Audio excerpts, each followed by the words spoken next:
რატომ უგრძალავენ ბავშვებს პოლიტპატიმარ მშობლებთან კომუნიკაციას თემაზე განცხადება სახელმწიფო უსაფრთხოების სამსახურთან თეონა ჭალიძემ გააკეთა პოლიტიკოსმა მამუკა მდინარაძეს მიმართა და განაცხადა, რომ ეს გადაწყვეტილება არაჰუმანურია და არ ემსახურება ბავშვების საუკეთესო ინტერესს.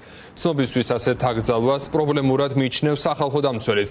განსაკუთრებულ იზოლაციაში ყავთ, როგორც იცით, ლევან ხაბეიშვილი, ალეკო ელისაშვილი და კიდევ არაერთი პოლიტიკური პატიმარი, ვინც სისხლის სამართლის სხვადასხვა საქმეზეა ბრალდებული. სამართლიანი და ქრისტიანული არაა პატიმრობაში მყოფ მშობლებს აუკრძალო შვილებთან, არასრულწლოვან შვილებთან ურთიერთობა.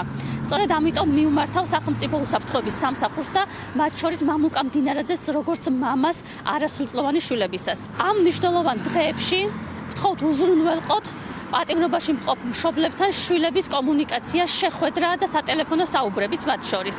ვინაიდან ეს არის მხოლოდ პოლიტიკურ ნებაზე და თქვენს გადაწყვეტილებაზე დამოკიდებული და აქ არ არის გათვალისწინებული ბავშვების საუკეთესო ინტერესი, როდესაც აკრძალვა მოხდა.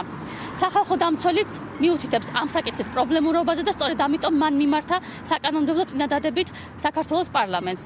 ვიმედოვნებ, რომ უახლოეს დღეებში მოხდება პოლიტპატიმრების შვილებთან კომუნიკაცია და შეხვედრის უზრუნველყოფა.